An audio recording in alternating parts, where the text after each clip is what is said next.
कशात मित्रांनो, आज मी सकाळी सकाळी उठलो आणि खाली येऊन बघितलं तर इकडे शिरा बनत होता, कारण आज आम्ही ठेवला होता भंडारा. मग इकडं मी आणि माझ्या मामाचा मुलगा आलो इकडं सगळं सामान उतरवायला. सामान उतरवलं आणि मग इकडं आम्ही गोळा केली दगड, कारण की इकडं आम्हाला चुला पण मांडायच्या होता. मग इकडं आम्ही सगळे आलो इकडं काड्या घ्यायला. मग इकडं आलो तर इकडं म्हणजे मावशीची मुलगी पण आलेली होती. इकडे यांनी सगळ्यांनी त्यांचं पीठ बनणं चालू करून दिलं होतं आणि दुसरीकडे बट्ट्या पण उकडायला टाकल्या होत्या. इकडं माझ्या मामाचा मुलगा मला म्हणाला, दम असेल तर आलो कुडून दाखव. मग इकडं माझ्या मामाने आणि माझ्या भावाने इतके सगळे वांगे कापून घेतले होते. इकडं मी माझ्याचं दर्शन घेतलं, आलो इकडे बघितलं तर इकडं वांग्याची भाजीचं पूर्ण बेस बनणं चालू होतं. मग इकडं माझा मामा ते शक्ती प्रदर्शन करत सगळी भाजी त्या बेस सोबत मिक्स करत होता. मग मी पण विचार केला, यार म्हणलं मी पण करून बघेल. पण इकडं मी करायला गेलो आणि इकडं तर भाजीच खाली पडून गेली. मग जाऊ द्या, आता काय करणार. मग इकडं माझा भाऊ आणि माझ्या मामाचा मुलगा अजून एक चुला बनवायला लागले, कारण इकडं आम्हाला मिरचीची भाजी पण करायची होती. मग इकडं मी लिंबू कापून घेतलंय, कारण की मिरचीच्या बाजूला तर लिंबू पाहिजे ना, ते असतात ते चटकदार लागणार.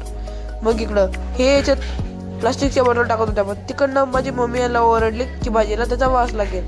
मग इकडं माझ्या मामाने त्यांनी बाटली फेकून दिली. आमचं भंडारा ठेवण्याचं निमित्त म्हणजे माझ्या भावाचा डोकं फुटलं होतं, तर ब्राह्मणाने आम्हाला सांगितलं होतं की तुम्हाला मंदिरात भंडारा ठेवावा लागेल, म्हणून आम्ही इथे भंडारा ठेवला होता.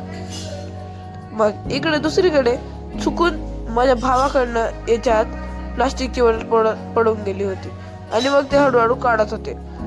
पण इतकं सगळं करून याला काही सिरियसनेस नव्हती, तरी पण इकडं आगा खेळतच होते. मग थोड्या वेळानंतर माझ्या काकावाने याला ओरडले. मग माझ्या भावाने त्यांना थोड्या काठ्या तोडून दिल्या. इकडं माझा भावाने काठ्या हळूहळू सगळ्या टाकून दिलेल्या होत्या, पण हे अजून ते प्लास्टिकची बॉटल मधून काढायमध्येच बिझी होते.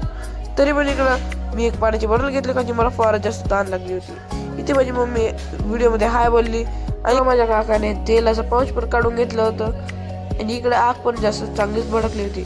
मग इकडं माझे काका फुल डॉलीच्या वेळेच्या अंदाजामध्ये इकडं तेल टाकत होते. मग तेल टाकता माझ्या मम्मीने याच्यात सगळे मसाले ॲड केले आणि मग इकडं त्याच्यात टाकल्या मिरच्या आणि सगळं ॲड केलं. इथे आम्हाला दिसला एक विचू, तो फारच जास्त विषारी होता. मग आम्ही त्याला थोडं हकललं आणि मग परत निघालो घराकडे. आम्हाला घराकडे परत त्याच्यामुळे जावं लागलं, कारण की हे सगळे गेले तर होते, पण चाबी घ्यायचं विसरून गेले होते. मग सगळे माझ्या बाबाला घेऊन आले आणि मग इकडं आम्ही अभिषेक सुद्धा चालू करून दिला होता. मग इकडं आम्ही सगळ्यांना जेवण झाल्यानंतर आम्ही पण सगळे जेवायला बसलो. मग आम्ही आलो घरी आल्यानंतर मी फारच जास्त थकलो होतो, तर मी कपडे बदलले आणि आता मी चाललोय झोपायला. Bye bye.